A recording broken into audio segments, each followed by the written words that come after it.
लाहौर में मौसम गर्मा में भी गैस की किल्लत बरकरार है। शहर के मुख्तलिफ इलाकों में रात को गैस का प्रेशर कम होना शुरू होता है तो सुबह तक चूल्हे बमुश्किल ही जल पाते हैं। शहरी मजबूरन महंगी LPG लेकर गुजारा कर रहे हैं। मजीद जानते हैं हमारे नुमाइंदे नबील नकी से। नबील, इस बारे में आगाह कीजिएगा।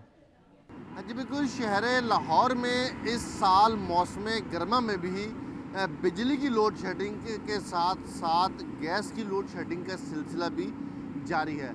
लाहौर के मुख्तलिफ इलाकों में रात 8-9 बजे के बाद गैस का प्रेशर बहुत कम हो जाता है। इतना कम हो जाता है कि चूल्हे ठंडे पड़ते हैं और फिर ख़वातीन को मजबूरन या तो लकड़ियाँ इस्तेमाल करनी पड़ती हैं या महंगे दामों LPG पर खाना बनाना या गर्म करना पड़ता है। मौसम गर्मे में भी गैस की किल्लत इस वक्त बरकरार है और दूसरी जानिब LPG की कीमतें जो गुज़िश्ता दिनों कम हुई थी, उनकी इम्प्लीमेंटेशन होती हुई लाहौर में नज़र नहीं आ रही है। 197 फ़ी किलो रेट चला गया था, लेकिन इस वक्त लाहौर में अगर LPG की बात करें तो 250 तक जो है LPG फ़ी किलो मिल रही है।